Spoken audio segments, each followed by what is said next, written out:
Hello guys, welcome back to my channel. आज मैं आपके लिए लेकर आई हूँ chapter first of English of class 11th। और चलो मैं अब टाइम वेस्ट ना करते हुए जल्दी से स्टार्ट कर देती हूँ। कई बच्चे कहते हैं ना कि भाई पहले तो इतना ज़्यादा बोलने में ही लगा देते हो, तो मैं ज़्यादा बोलती नहीं हूँ। चलो फिर चैप्टर ही स्टार्ट करती हूँ। अब जो ये चैप्टर है, the portrait of a lady. Portrait मतलब होता है चित्र, कि मतलब एक लेडी थी, उसका पूरा चित्र के बारे में बताया गया कि उन्होंने अपनी लाइफ कैसे स्पेंड करी। तो इसमें जो उनका पोता होता है, मतलब जो राइटर होता है, वो अपनी दादी के साथ है ना रहता है। और जो उसकी दादी होती है वो बहुत ही ज़्यादा बूढ़ी होती हैं, और उनका जो चेहरा है वो पूरा झुर्रियों से भरा हुआ होता है। वो मोटी होती हैं और हाइट में थोड़ी छोटी होती हैं। उनके बाल होते हैं वो बिल्कुल वाइट हो चुके होते हैं, वो हमेशा वाइट कपड़े ही पहने रहती हैं। उनके हाथों में एक रुद्राक्ष की माला होती है, जिसे लिए वो घूमती रहती हैं। तो इन सब बातों से ये पता चलता है कि वो बहुत ही धार्मिक लेडी होती हैं। तो फिर जब वो जो राइटर है, जब वो अपने बचपन में अपने दादी के साथ ही गांव में रहते थे, जो उनके पेरेंट्स थे वो शहर जा चुके थे, और जो उनकी दादी थी वो उनकी बहुत ज़्यादा हेल्प करती थी। वो उनको सुबह सुबह जगाती थी और स्कूल के लिए तैयार भी करती थी, और दोनों साथ ही स्कूल तक जाते थे। स्कूल के पास ही एक मंदिर था। जब जो राइटर था वो जब स्कूल में स्टडी कर रहा होता था, तो दादी जो थी वो वहाँ पे वो मंदिर में प्रेयर कर रहे होते थे।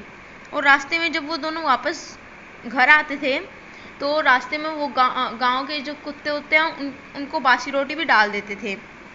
कुछ समय ऐसा ही चलता रहा ऐसे ही चलता रहा। तो फिर वो जो है वो शहर चले गए। अब जो राइटर के पेरेंट्स थे, उनके पेरेंट्स ने ना वो प्राइवेट स्कूल में एडमिशन दिलवा दिया। तो अब जो दादी थी वो उसकी होमवर्क में भी हेल्प नहीं कर पाते थे। और जो उनकी दादी है उनको ये उनकी ऐसी स्टडी अच्छी भी नहीं लगती थी जो उन्हें प्राइवेट स्कूल में दी जाती थी, क्योंकि ना उनमें ना ही तो धार्मिक वगैरह के बारे में जानकारी नहीं दी जाती थी।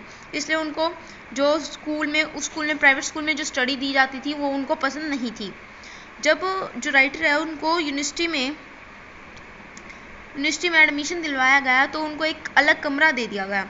अब जो दादी और जो पोता था वो दोनों अलग अलग हो गए थे, मगर जो उसकी दादी थी उन्होंने फिर भी बुरा नहीं माना, और फिर वो अपना टाइम स्पेंड चरखा काटने में और चिड़ियों को भोजन खिलाने में और प्रेयर करने में लगा लिया करती थी।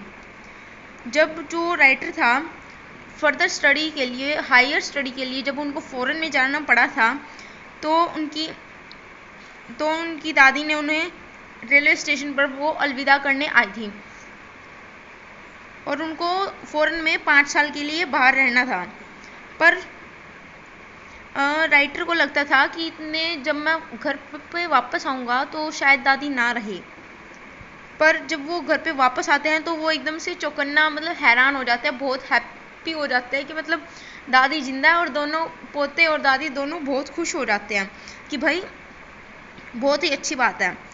और वो स्वागत के लिए भी वहाँ पे रेलवे स्टेशन पर खड़ी रहती हैं, और दोनों बहुत खुश हो जाते हैं। फिर उसी शाम को जो उनकी दादी होती है वो अपनी सारी पड़ोसियों को इकट्ठी करके एक पुराने से ढोलक को बजाती हैं और बहुत ज़्यादा गाना गाती हैं। वो बहुत देर तक गाना गाती हैं और बजाती भी हैं ढोलक को।